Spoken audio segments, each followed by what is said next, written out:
one of the first names we're going to hear is Travis Hunter. And it's easy to get caught up in what's right in front of us and not really broaden the lens. This is a guy who has the ability to play at a high level, offense and defense.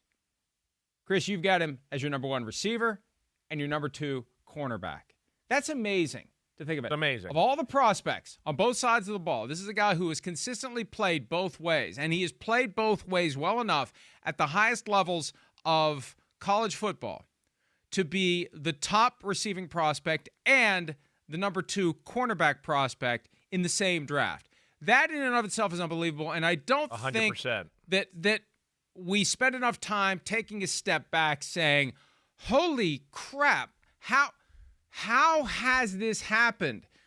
Where you're talking about two, I know it's related, but it's still two different skill sets. Yeah. And he's got both of them at an extremely high level. Extremely high level, right? And there's part of me that, I'll say, like, I turned on the film. I expected to see somebody a hair faster, a hair more explosive, like I've talked to you about, like we talked with the corners yesterday. I don't think he's an island, right, outside shutdown corner. That's not what he is. He is a really good football player on that side. So at first I was a little bit like, he's not quite as fast and explosive as I thought he was.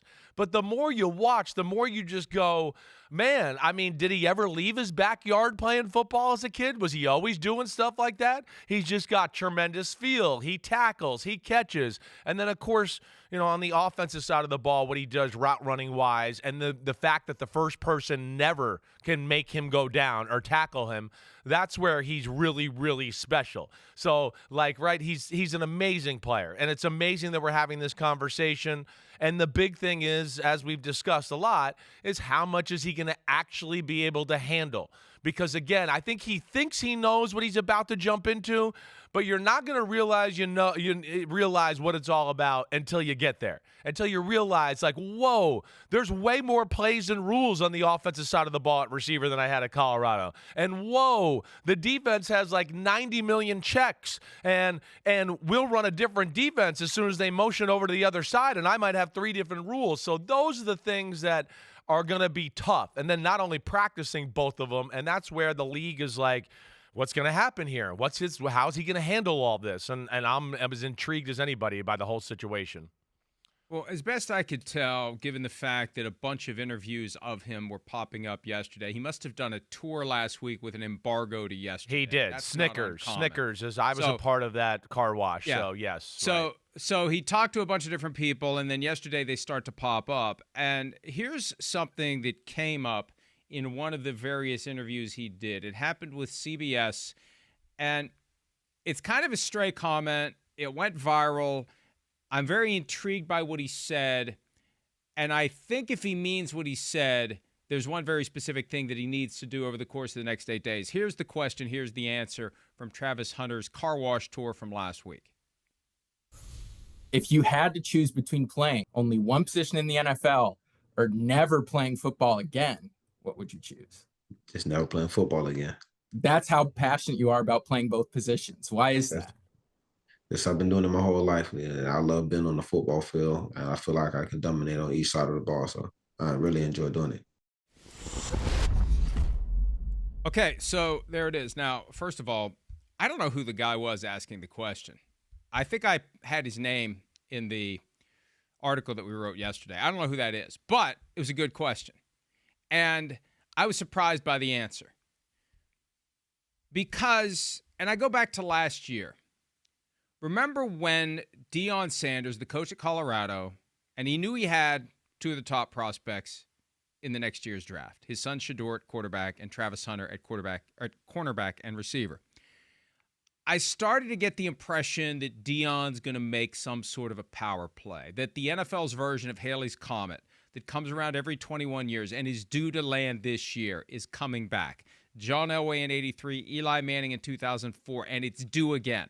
And it's going to come back maybe with 2, with Shedeur and Travis Hunter. And then something happened over the course of the last year. And I just assumed it was Deion realized the draft is too big for a power play at this point. Too many people are going to be upset if you defy the wishes of the Sorting Hat, and no one's going to make a power play.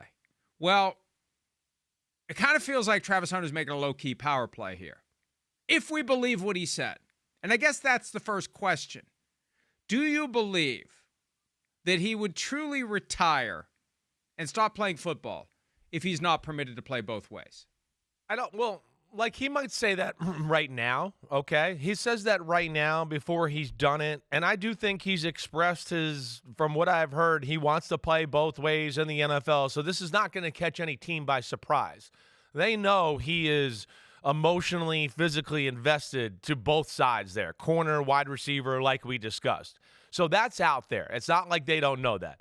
Now, do I believe him that he would make an issue? It was clear. There was nothing equivocal about it. I know. But if I can't play both ways, I'm not playing football. I know. If I can't scuba, I'm not sure I want to live. I hear you. That's crazy. And I would say that's probably a little crazy. All right, because I'd go, wait, you're going to turn down $5 or $6 million a year and maybe a whole bunch of tens of millions or more if you just have to play receiver? You're really going to do that, right? Oh. But I think, but maybe he is. But his point, nonetheless, is that it shows you that he's serious about doing both, right? Now, and I think it's going to take the experience of being in training camp and in an NFL locker room to start to realize, all right, how much of each am I capable of? That's going to be the thing. So, I mean, I take him at his word here right now. Like, I do believe him in the fact that he's like, if you take me, you better let me play both sides, right? Do I think he's going to quit and not play anymore? No, but I think he's probably been very strong in his sentiments of, I want to do both things. And I think every team that takes him or is considering it is going to let him do both things to a degree until they figure out what he's best at and that fine line of how much he can handle on both sides of the ball, because that's what you got to worry about too. It's the mental and the physical. There's two things at play here when it comes to the NFL. Garrett Padell was the reporter who asked the question. And again, it was framed very precisely, yes, it was. Specifically. If right. you had to choose between one position or never playing again, what would it be? And it's never playing again, period. And what struck me beyond the fact that it feels like an idle threat, right? Right. And I really don't think if he's on a team where they say, sorry, but we're going to call your bluff here. You're not allowed to play corner, you're a receiver. Or you're a corner, you're never playing receiver. And you're definitely not playing it both ways. And we're not even going to let you try. We drafted you. We hold your contract rights. We're paying you pretty damn well. Obviously being paid based upon the slot that he went in. It could be a kicker that goes in the slot and they're getting that same contract. But still, we say where you go and here's why. Here's why. Some of the things you've discussed. Travis, physically, it's too much. Beyond anything else, it's physically too much. It doubles your risk of getting injured. We're trying to protect our investment, even though, we play on artificial turf, which doesn't protect our investment. We're going to protect our investment by how much we expose you to the less than safe surface on which we play. And mentally, it's too much. You got to spend too much time studying your playbook and game film on both sides. You got to figure out how to get away from the defensive backs, and you got to figure out how to cover the receivers. It's more than anyone can handle. We don't want you to do it. You need to have more balance in your life. Whatever it is. If that's said to him, he's not going to say, okay, I retire. Right. If you're not going to let me do it, I retire. Right. But here's where I think it might be a low-key power play, and it's low-key because we haven't heard anything about it. Think about this. There's been no reporting from anonymous scouts that Travis Hunter is going in with an attitude and telling teams, hey, man, if you don't let me play both ways, I don't want to play. And if you only let me play corner or only let me play receiver, I'm just going to retire. And he said it so easily and so casually in that interview. How has that message not emanated from him during this entire pre-draft process? Which makes me think that any team that's going to draft him hopefully plans to let him do what he wants. That's right. Or don't take him. That's right. Don't exactly. take him. That's my message to any team out there. If you don't plan to let Travis Hunter do what he wants to do, and he's clearly good enough to do it, Please don't take him. I think he's expressed that, right? He might not have said it in that great way. And again, like you said, it was a great question that kind of put him on the spot there and had to make him really answer it. But from everything I do know, I think he's let that be known, right? And I think every team is willing to let him do that. They're going to let him do it. He's that good of a player. And then we'll see from there and start to evaluate like you talked about. But, man, it's a lot. It's a lot, and that's what we're going to see. And if you watched Colorado games with me too, Mike, right, they did a good job of kind of managing him on the defensive side of the ball.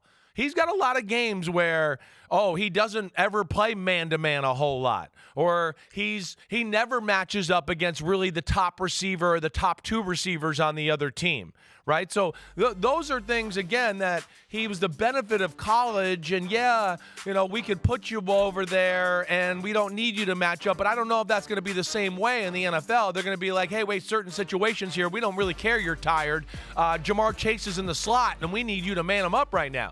And Jamar Chase has been sitting over there for 5 minutes while you were running routes on the other side of the ball. And now here he comes with 3 rockets up his ass, and you're a little tired. And we're going to see if you can run with him when you got to cover him.